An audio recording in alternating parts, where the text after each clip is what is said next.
First off, let me just say, way to go, Bethesda. And I mean that sincerely. After the Fallout 76 debacle, I was seriously worried about how Elder Scrolls Blades would turn out. I'm happy to say that I'm pleasantly surprised. I've seen commentary pieces about the pay-to-win loot boxes, and at first, it put me in an unreceptive mood.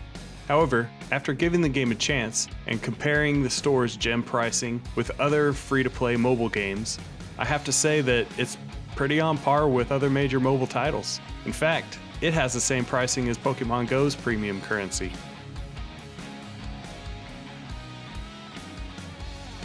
I wanted to see how far the gems would go, and to my surprise, it went pretty far.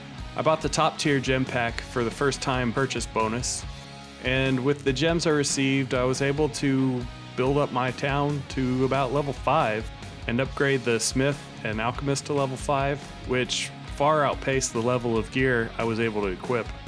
I purchased 2 of the legendary chests to see what the drops were like, and while they did give some good legendary gear, the gear was within my character's level range, so it was enough to give me a boost, but not such a boost that the game seemed unbalanced.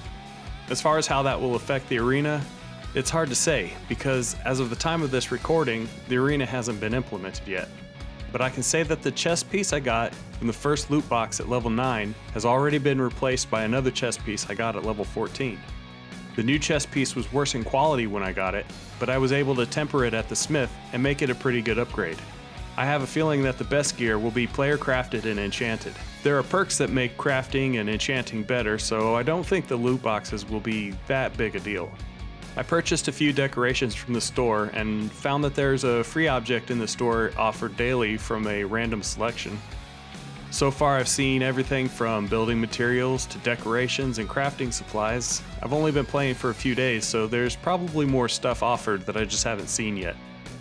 The graphics are actually quite stunning. It's every bit as good as the gameplay footage from E3. The character creation system is on par with the Elder Scrolls Online. There are plenty of head features to play around with. You can change your eye shape and color, nose shape, head shape. You can select from about 10 different hairstyles, facial paints, and facial hairstyles, each of which can have their own color. You can also change your character's height, weight, and sex. You can select from all of the usual Elder Scrolls races. The story is pretty good, and there are plenty of NPCs to interact with.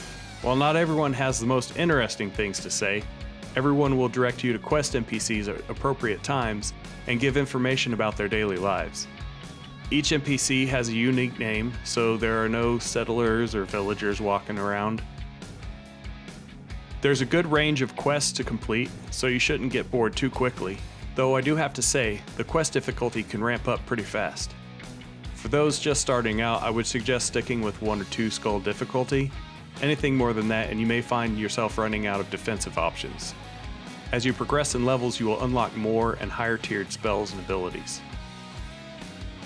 The quest types I've seen so far have been fetch quests, rescue missions, monster subjugations, exploration quests, and events requiring me to find an NPC and talk to them.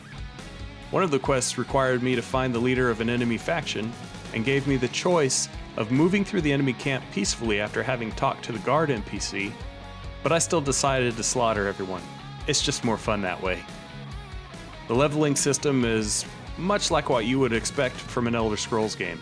Health gets a 10-point increase at each level up, and you can choose to put 10 points in either Magicka or Stamina. Then you get a number of points to put into spells, perks, and abilities. Spells and abilities have active effects, and perks are passive abilities. They allow for a good variation in playstyle.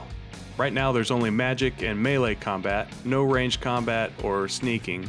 While that might disappoint some, keep in mind that the combat style of the game doesn't really lend itself to that kind of playstyle. As far as bugs go, I can say there are a few, but this is early access, and they are the type of bugs that hopefully should be ironed out during this time. I've seen one instance of a floating tree and some floating grass. There's been a few disconnections and failures to sync.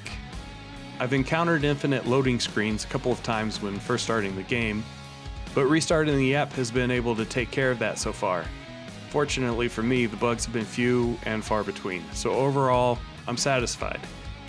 If you're on the go and dying for a bit of an Elder Scrolls fix, then this is definitely one to pick up and play. I've had a lot of fun so far, and I like the story. While they may have screwed up on Fallout, they have given Blades the attention it deserves, and it feels very polished, even in early access. If you enjoy what I do, then like, subscribe, and leave a comment. Don't forget to hit the bell notification to stay updated on future videos.